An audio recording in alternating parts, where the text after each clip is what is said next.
Hello students, welcome to Sanskrit విజేపీ channel. ఈరోజటి మన టాపిక్ ఫస్ట్ ఇయర్ ఇంటర్మీడియట్ ఉపవాచకం మొదటి పాఠం విదుషీ మైత్రేయి.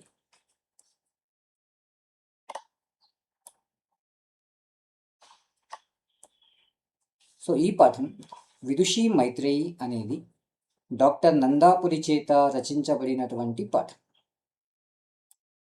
ఈ పాఠాన్ని విశిష్టాః మహిళాః అనే గ్రంథము నుండి స్వీకరించడం జరిగింది. అయం గ్రంథః కవికుల గురువు కాళిదాస సంస్కృత విశ్వవిద్యాలయేన ముద్రాపితః.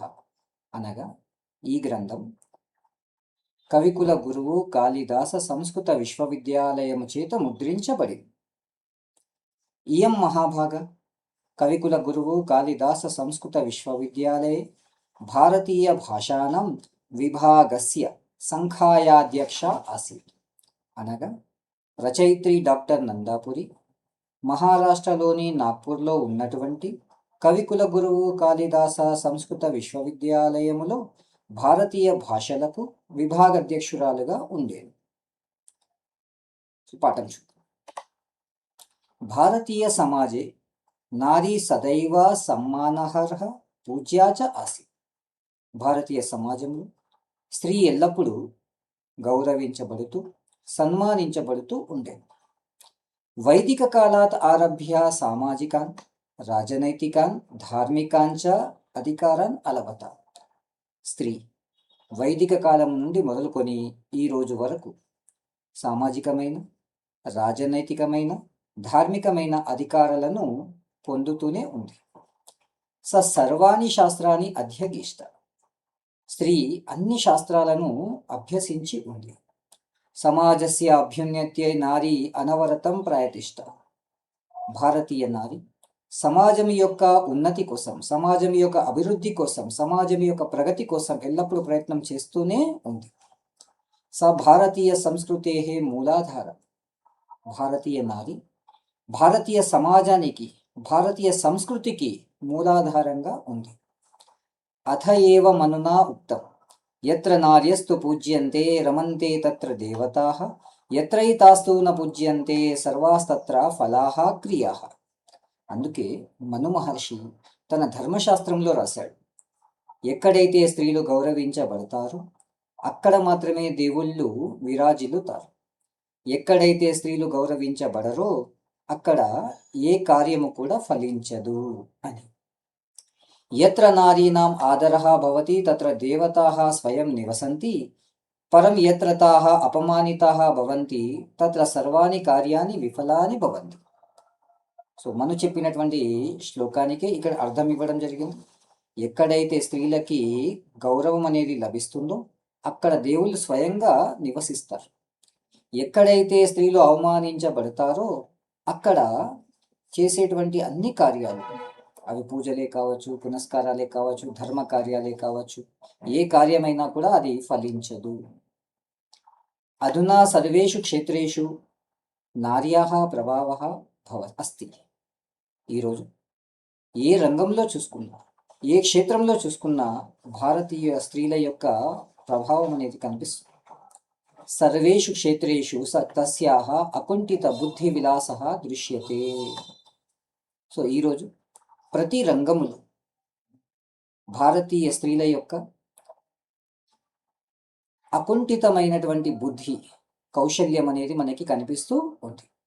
అంటే వాళ్ళ యొక్క కుంటుపడినటువంటి బుద్ధి, కౌశలం మనకి ఈరోజు అన్ని రంగాలలో కనిపిస్తుంది. అతః ఉపగృహే ఉపవిశ్య ఖగోళమండలం భ్రమంతి విమానం వా రేలయానం వా చాలయంతి స్త్రీ కథం న ఆదరభాగ్ భవతి. మనం ఈరోజు చూస్తున్నాం, స్త్రీలు ఉపగ్రహాలలో కూర్చొని ఖగోళ మండలాన్ని వీక్షిస్తున్నారు, ఖగోళ మండలంలో భ్రమిస్తున్నారు, విమానాలు నడిపిస్తున్నారు, రైలు బండ్లు నడిపిస్తున్నారు. ఇలా అన్ని కార్యాలలో పాల్గొంటున్నటువంటి స్త్రీలకి గౌరవం అనేది ఎందుకు దక్కదండి అంటే ఖచ్చితంగా స్త్రీలకి గౌరవం అనేది లభిస్తుంది. అంతరిక్షే స్వపదం అంకితం దయ. అంతేకాదు, స్త్రీ అంతరిక్షంలో కూడా తన పాదాన్ని మోపడం అనేది జరిగింది. అంటే ఈరోజు స్త్రీలు ఏ రంగంలో చూసుకున్నా, ఏ విభాగంలో చూసుకున్నా మనకు ప్రతి చోట కనిపిస్తూనే ఉన్నారు. ఏతత్ సర్వం అధ్యయనేనైవ శక్యం. ఇదంతా కూడా కేవలం అధ్యయనం చేత మాత్రమే సాధ్యమవుతుంది. అధ్యయన అని అవిరత పరిశ్రమై చ సమాజే ఉच्चतमं స్థానం తయా ప్రాప్తం. విశ్రాంతి లేనటువంటి పరిశ్రమ మరియు చదువు, ఈ రెండిటి వల్లనే స్త్రీ ఈరోజు ఒక గొప్పనైన స్థానాన్ని పొందడం అనేది జరిగింది. పురా కథం ఆసీత్ తస్యాహ జీవనం ఇది ప్రశ్న మనసి సంజాయతే. ఒకప్పుడు స్త్రీల యొక్క జీవితం ఎలా ఉండేది అనే ప్రశ్న మన మనసులో మొలకెత్తుతూనే ఉంటుంది. అస్య ప్రశ్నస్య ఉత్తరం దాతుం వైదికం సాహిత్యం ద్రష్టవ్యం భవతి. సో ఈ ప్రశ్నకి సమాధానం ఇవ్వడానికి మనం వైదిక సాహిత్యాన్ని చూడవలసి ఉంటుంది. యతోహి వేదాః భారతీయ సంస్కృతేః మూలాధారः. ఎందుకంటే వేదాలనేవి మన భారతీయ సంస్కృతికి మూలాధారాలు. ఋగ్వేదే కన్యానాం శిక్షాయాః వ్యవస్థ నిర్దిశ్యతే. ఋగ్వేద కాలంలో స్త్రీల యొక్క శిక్ష గురించి నిర్దేశించడం అనేది జరిగింది. పుత్రవత్ తాసామపి ఉపనయనాది సంస్కారాः అభూవన్. పుత్రులలాగా అంటే కొడుకులకు చేస్తున్నటువంటి ఉపనయన సంస్కారాలు ఆ రోజులలో స్త్రీలకి కూడా జరిగేవి. అమ్మాయిలకి కూడా అలాంటి ఉపనయన సంస్కారాలు అనేవి చేయిస్తూ ఉండేవారు. వేదాధ్యయనే అపి తాసాం యోగ్యత్వం అభీష్టం ఆసీత్. వేదాధ్యయనంలో కూడా వారికి యోగ్యత్వం అనేది ఇవ్వడం అనేది జరిగింది. అంటే వాళ్ళు కూడా వేదాలు చదవడానికి యోగ్యులు అని చెప్పబడింది. వైదుష్యం ఆసాద్య తాహ యజ్ఞాది కర్మాణి విద్యా వివాదే చ భాగం అగృహ్ణన్.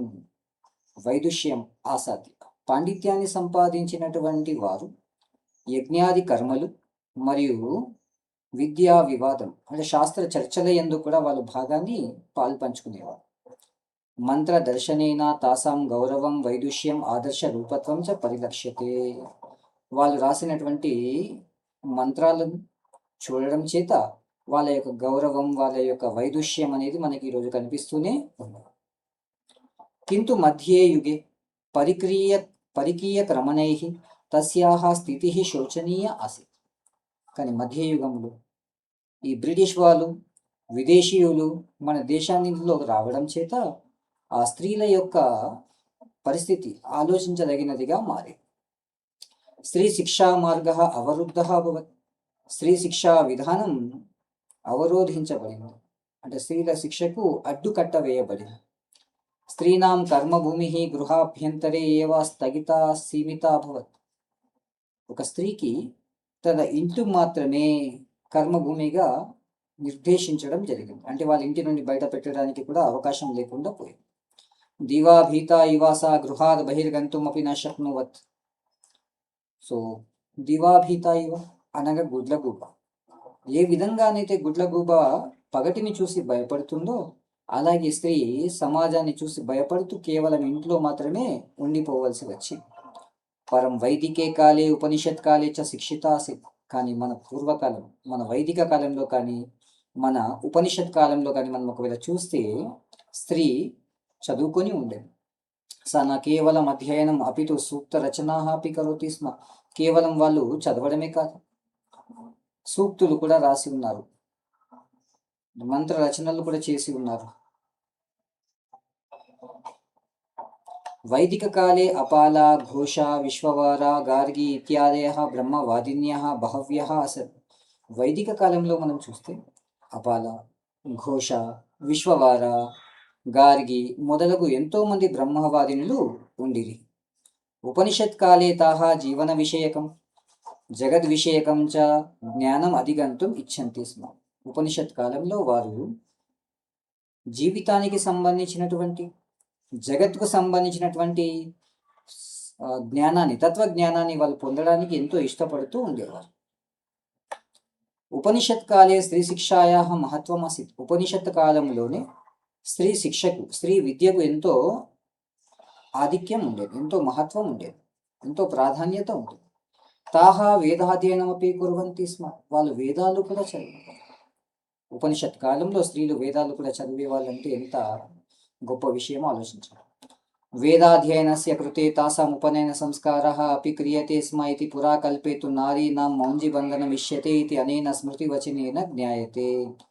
వేదాధ్యయనం కోసం వారికి ఉపనయన సంస్కారం కూడా జరిగేది అని మనుస్మృతిలో రాయబడి ఉంది. పురా కల్పేతు నారీ నాం మౌంజీ బంధనం ఇష్యతే. అంటే పూర్వం స్త్రీలకు మౌంజీ బంధనం అంటే తాడు, అంటే జంజం వేయడం అనేది జరిగేది అనే విషయాన్ని ఇక్కడ తెలపడం జరుగుతుంది. స్త్రీ ఛాత్రాణం ప్రకారద్వయమాసి. ఆ రోజులలో స్త్రీలలో 2 రకాలు ఉండేవి. సద్యోద్వాహ.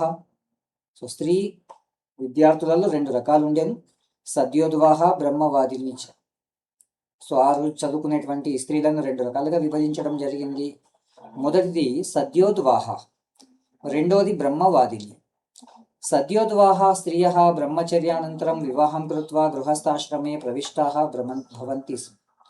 సో సద్యోద్వాహ అనే స్త్రీలు బ్రహ్మచర్యం అయిపోయిన తర్వాత వెంటనే వివాహం చేసుకుని తమ గృహస్థాశ్రమంలో అడుగుపెట్టేవారు. వయసః 8మ వర్షాత్ 17 వర్ష పర్యంతం ఏతాః గృహోపయోగార్థం విద్యాః అధిగచ్చంతి స్మ. వీళ్ళు 8వ సంవత్సరము నుండి మొదలుకొని 17 సంవత్సరాల వరకు గృహస్థాశ్రమానికి కావలసినటువంటి విద్యలన్నీ కూడా నేర్చుకొని ఉండేవారు. బ్రహ్మవాదిన్యః స్త్రియః బ్రహ్మచింతనే తపః పూతనం జీవనం యాపయంతి స్మ. ఇక బ్రహ్మవాదిన విషయానికి వస్తే వాళ్ళు కేవలం ఆధ్యాత్మికమైన చింతనలో మాత్రమే కాలాన్ని గడిపేవారు. పవిత్రమైనటువంటి తపస్సులు చేస్తూ వాళ్ళ కావ్య జీవితాన్ని వాళ్ళు గడిపేవారు. బ్రహ్మతత్వాఖ్యానార్థం విద్వత్ సభాసు శాస్త్ర చర్చామపి కుర్వంతి స్మ. ఈ బ్రహ్మవాదినులు ఎవరైతే ఉన్నారో వాళ్ళు బ్రహ్మతత్వం కోసం, బ్రహ్మతత్వాన్ని బోధించడం కోసం పండితుల యొక్క సభలలో కూడా, శాస్త్ర చర్చలలో కూడా వాళ్ళు భాగాన్ని పంచుకునేవారు. బృహదారణ్యకోపనిషది ఏతాదృశస్య బ్రహ్మవాదిని ద్వయస్య విద్వత్తాయః పరిచయః భవతి. మనం చూస్తున్నాం ఉపనిషత్తులలో ఒకటైనటువంటి బృహదారణ్యక ఉపనిషత్. ఈ బృహదారణ్యక ఉపనిషత్తులో 2 బ్రహ్మవాదినుల గురించి చెప్పడం జరిగింది. జనకస్య పండిత సభాయాం విద్వద్వరేణ యాజ్ఞవల్కేన సహ శాస్త్రార్థ చర్చా కుర్వతి వాచక్నవి గార్గి. ఆధ్యాత్మిక రుచిం ధారయంతి ఆత్మజ్ఞానేన మోక్షం యచ్చంతి యాజ్ఞవల్క్యస్య పత్ని మైత్రేయీ చ స్తః. అయితే ఈ బ్రహ్మవాదినులు 2 అని చెప్తున్నారు. ఒకటి, జనక మహారాజు యొక్క సభలో గొప్ప పండితుడైనటువంటి యాజ్ఞవల్క్యునితో శాస్త్ర చర్చ చేసినటువంటి వాచక్నవి గార్గి. రెండవది, ఆ యాజ్ఞవల్క్యుని యొక్క భార్య ఎవరైతే ఆధ్యాత్మికమైనటువంటి రుచి కలిగి ఆత్మజ్ఞానాన్ని పొంది మోక్షాన్ని కోరుకుంటున్నదో అలాంటి యాజ్ఞవల్క్యుని భార్య పేరు మైత్రేయి. వీరిద్దరూ ఆ కాలంలో గొప్ప బ్రహ్మవాదినులుగా ప్రసిద్ధి చెందారు.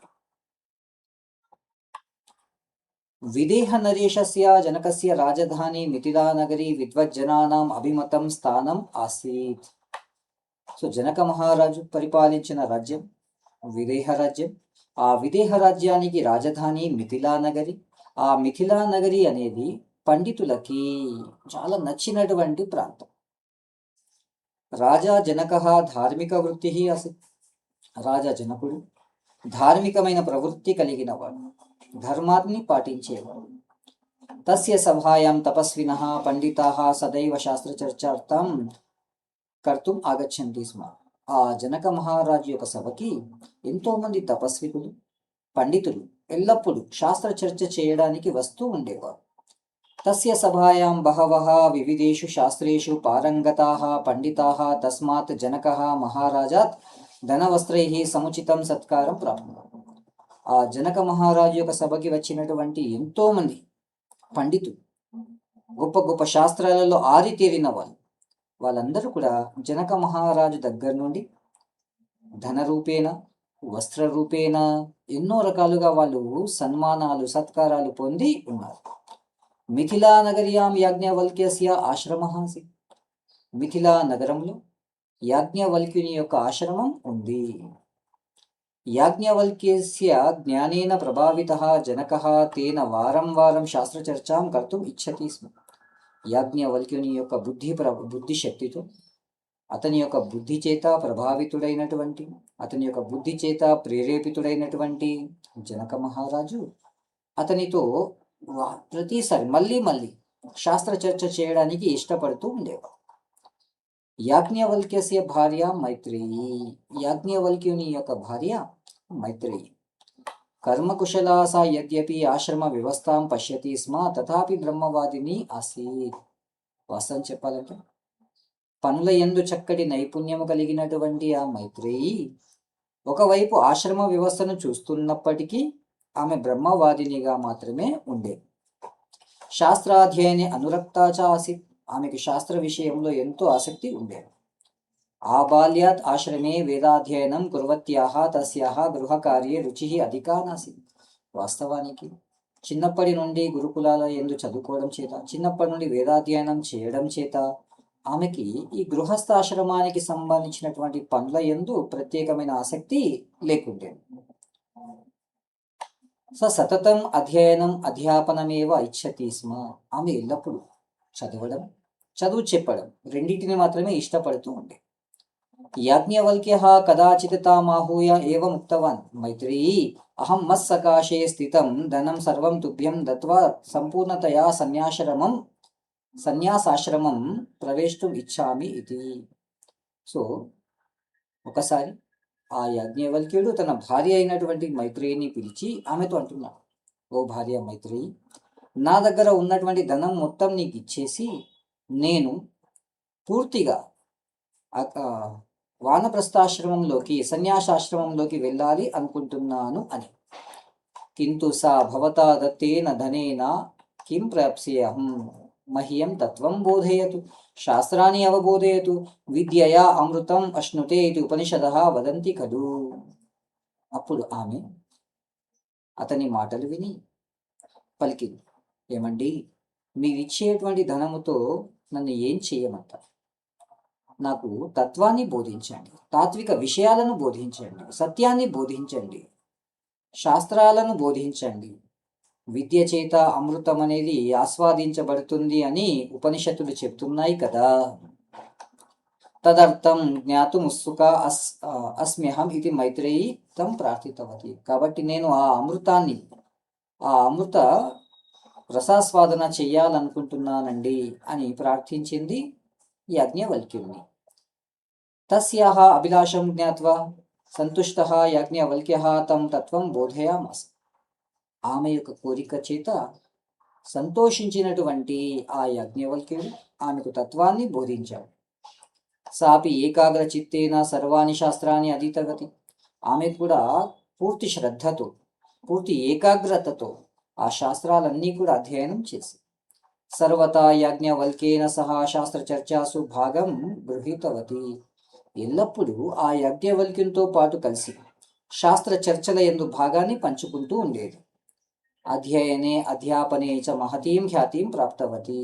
చదవడము యందు, చదువు చెప్పడము యందు ఈ రెండిటిలో కూడా గొప్ప ప్రసిద్ధిని, గొప్ప ప్రఖ్యాతిని పొందినది మైత్రేయి. అథ ఏవ జనక మహారాజస్య పుత్రీ సీతా యదా అధ్యయన యోగ్యా జాతా తదా జనకః చింతితవాన్ ఇదానీం సీతాయాః అధ్యయనారంభః కరణీయః. సో ఇదే కారణం, ఎప్పుడైతే జనక మహారాజు యొక్క కూతురు సీతాదేవి చదువుకునే వయసుకు వచ్చిందో అప్పుడు జనక మహారాజు ఆలోచించాడు, అమ్మాయికి విద్యాభ్యాసం ప్రారంభించాలి అని. తస్యాహ కృతే కా యోగ్య శిక్షిక అనుక్షణమేవ యాజ్ఞవల్క్యస్య పత్ని మైత్రేయి తస్య స్మృతిపథం ఆయాత. ఎప్పుడైతే అతడు తన అమ్మాయికి విద్యాభ్యాసం ప్రారంభించాలనుకున్నాడో అదే సమయంలో అతని మనసులో ఒక ప్రశ్న మొదలైంది, నా అమ్మాయికి తగిన ఉపాధ్యాయురాలు ఎవరు, ఎవరు మా అమ్మాయికి చక్కటి బోధనను అందించగలరు అని అనుకుంటున్న సమయంలోనే అతని యొక్క స్మృతి పథంలోకి, అతని యొక్క ఆలోచనలోకి యాజ్ఞవల్క్యుని యొక్క భార్య మైత్రేయి వచ్చింది. జనకః తస్యాహ పాండిత్యం అధ్యాపన కౌశల్యం జానాతి స్మ. ఎందుకంటే జనకునికి ఆ మైత్రేయి యొక్క పాండిత్యం గురించి, ఆమె యొక్క అధ్యాపన కౌశలం గురించి చక్కగా తెలుసు. అతః సీతాయాః అధ్యయనార్థం తాః నా అన్యాయోగ్య శిక్షిక ఇది వినిశ్చిత్య సహ తాం ఆహుతవాన్. ఇది కాబట్టి అతడు నిశ్చయించుకున్నాడు, మా అమ్మాయి సీతకి మైత్రేయిని వదిలేసి ఇంక ఎవరు కూడా చక్కటి విద్యాబోధనను అందించలేరు అని నిర్ణయించుకున్నాడు. కాబట్టి ఆమెను ఆహ్వానించాడు.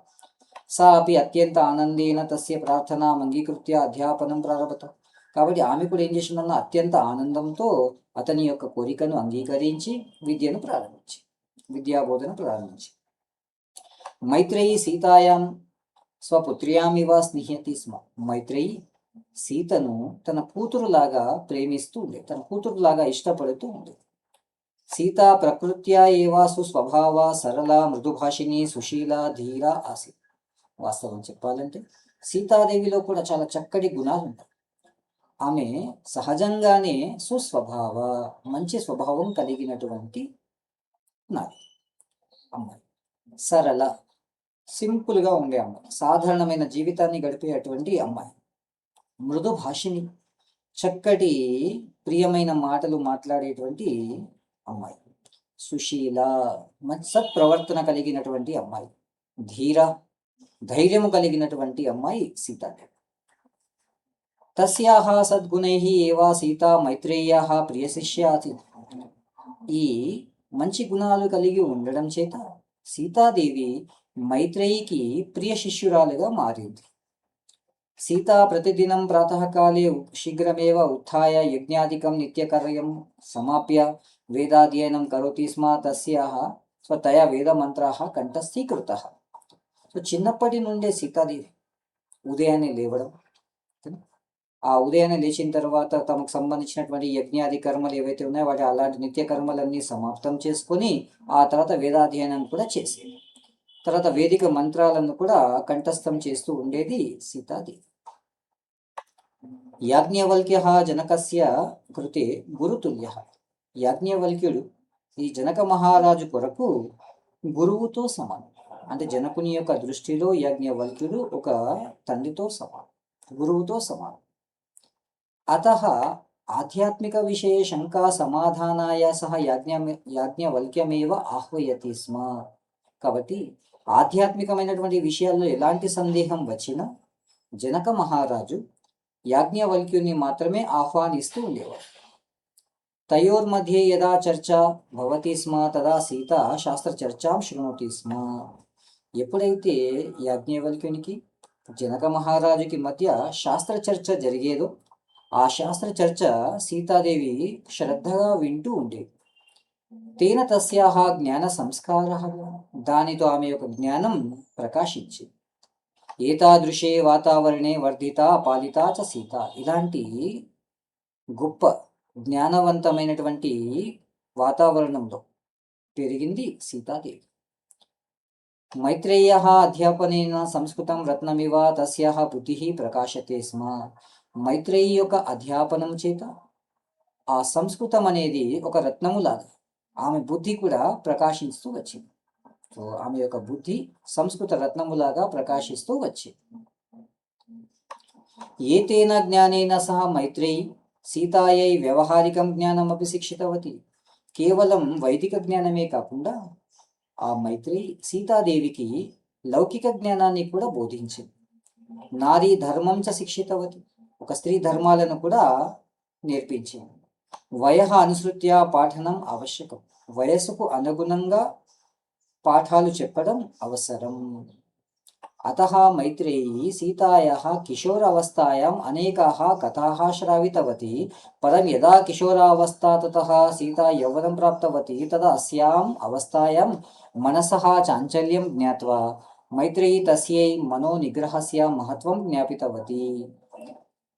ఎప్పుడైతే కిశోరావస్థలో ఉన్నదో, అంటే చిన్నపిల్లగా ఎప్పుడైతే ఉందో అప్పుడు ఆమెకి ఎన్నో కథలు బోధించినటువంటి మైత్రేయి ఎప్పుడైతే ఆమె యవ్వనావస్థకు వచ్చిందో, ఎప్పుడైతే ఆమె యవ్వన దశలో అడుగు పెట్టిందో అప్పుడు ఆ యవ్వన దశలో ఉండేటువంటి మానసికమైన చాంచల్యాన్ని గుర్తించి ఆమెకు మనోనిగ్రహం యొక్క ప్రాధాన్యతను బోధించింది.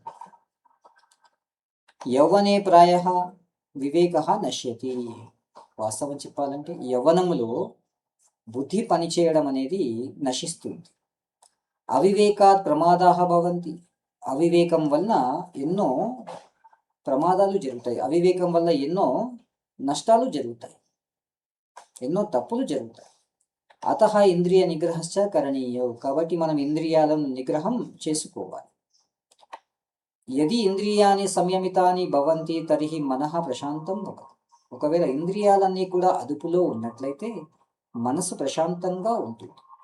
ప్రశాంత మనసః కార్యాన్ని సదాచారయుక్తాని భవంతి. ప్రశాంతమైన మనసుతో చేసేటువంటి ప్రతి కార్యం ఎల్లప్పుడూ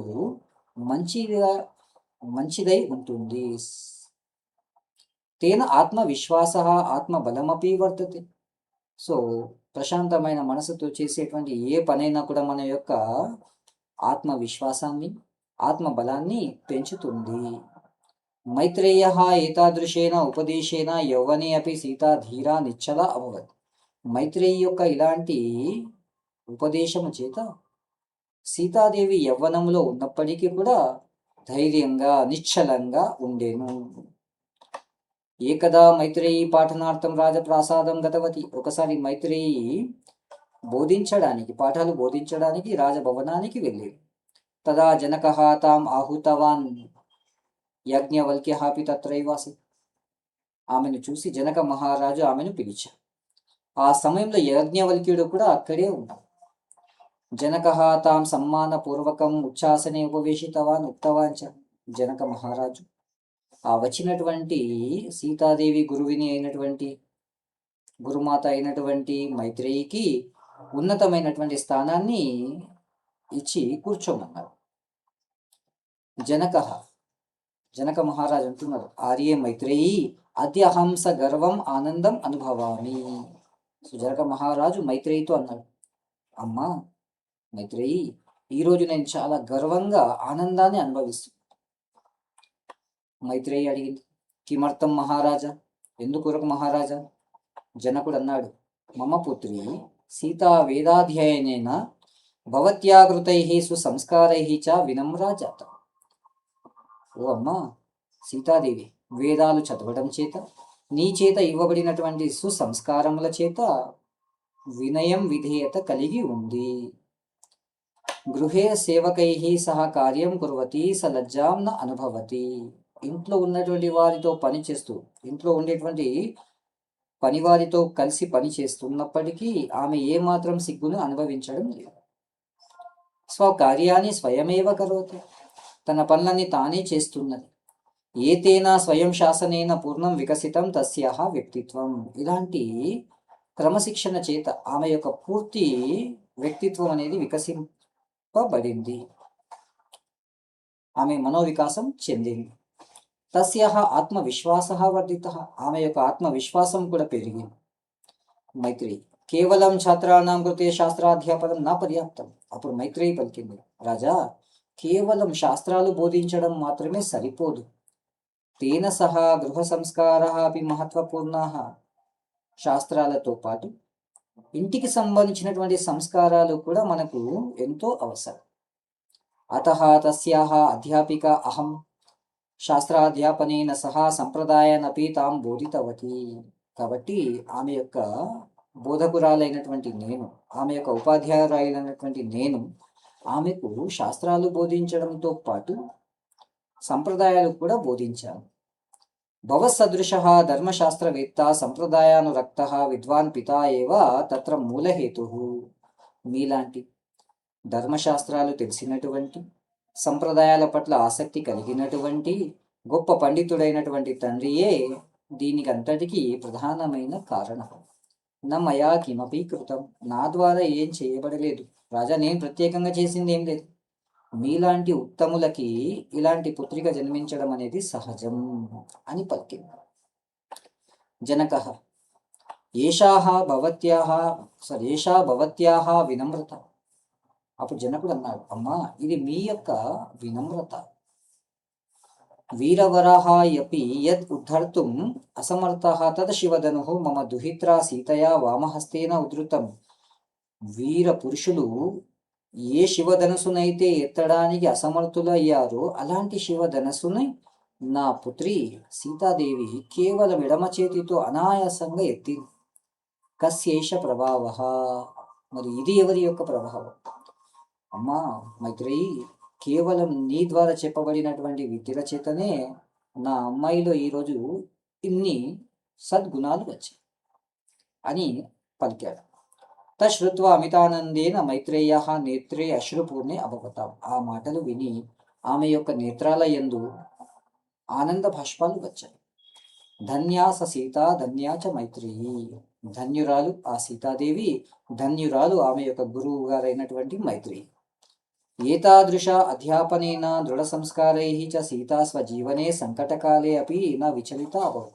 చూడండి, ఆ మైత్రేయి బోధించినటువంటి బోధన చేత, ఆమె నేర్పించినటువంటి దృఢమైన సంస్కారాల చేత సీతాదేవి యొక్క జీవితంలో ఎన్నో కష్టాలు వచ్చింది. ఎన్నో కష్టాలు వచ్చినప్పటికీ ఆమె మాత్రం ఏమాత్రం చలించకుండా స్థిరంగా ఉండేను. ఇది బోధన వలన కలిగేటువంటి లాభాలు. సో ఇలా మనం చదువుకోవడం ద్వారా ఎన్నో మన జీవితంలో కొత్త కొత్త గుణాలు అనేవి వస్తూనే ఉంటాయి. సో ఇది మన పాఠం, విదుషి మైత్రేయి. సో పండితురాలైనటువంటి మైత్రేయి, గొప్ప పాండిత్యము కలిగినటువంటి స్త్రీ మైత్రేయి. దీంట్లో మనకి 3 ప్రశ్నలు ఇవ్వడం జరిగింది. ఆ మూడిటిలో నుండి మనకి ఎగ్జామ్లో 9th బిట్లో మినిమం 2 క్వశ్చన్స్ రావడం జరుగుతుంది. అవి ఇక్కడ ఉన్న ప్రశ్నలు చూద్దాం. మొదటి ప్రశ్న, కస్య అభ్యున్నత్యై నారీ అనవరతం ప్రయతిష్ట. దేని యొక్క ఉన్నతి కోసం, దేని యొక్క ప్రగతి కోసం స్త్రీ ఎల్లప్పుడూ ప్రయత్నం చేస్తూనే ఉంది? సమాధానం, సమాజస్య అభ్యున్నత్యై నారీ అనవరతం ప్రయతిష్ట. సమాజం యొక్క ఉన్నతి కొరకు స్త్రీ ఎల్లప్పుడూ ప్రయత్నం చేస్తూనే ఉంది. రెండో ప్రశ్న, వేదాః కస్యాః మూలాధార. వేదాలు వేటికి మూలాధారం? సో సమాధానం, వేదాలు భారతీయ సంస్కృతికి మూలాధారం. సో వేదాః భారతీయ సంస్కృతేః మూలాధారః. మూడో ప్రశ్న, మైత్రేయి సీతాయాం కథం స్నేహ్యతి స్మ. మైత్రేయి సీతను ఎలా ఇష్టపడేది? సమాధానం, మైత్రేయి సీతాయాం స్వపుత్ర్యాం ఇవ స్నేహ్యతి స్మ. సో మైత్రేయి సీతాదేవిని తన కూతురులాగా ఇష్టపడుతూ ఉంది. సో ఇది మన యొక్క పాఠం. సో ఈ పాఠం మీకు ఒకవేళ నచ్చినట్లయితే వీడియోని లైక్ చేయండి, మీ ఫ్రెండ్స్కి షేర్ చేయడం మర్చిపోకండి. ఒకవేళ మీరు ఛానల్ ఇప్పటివరకు సబ్స్క్రైబ్ చేయనట్లయితే ఛానల్ని సబ్స్క్రైబ్ చేయడం మర్చిపోకండి. Thank you.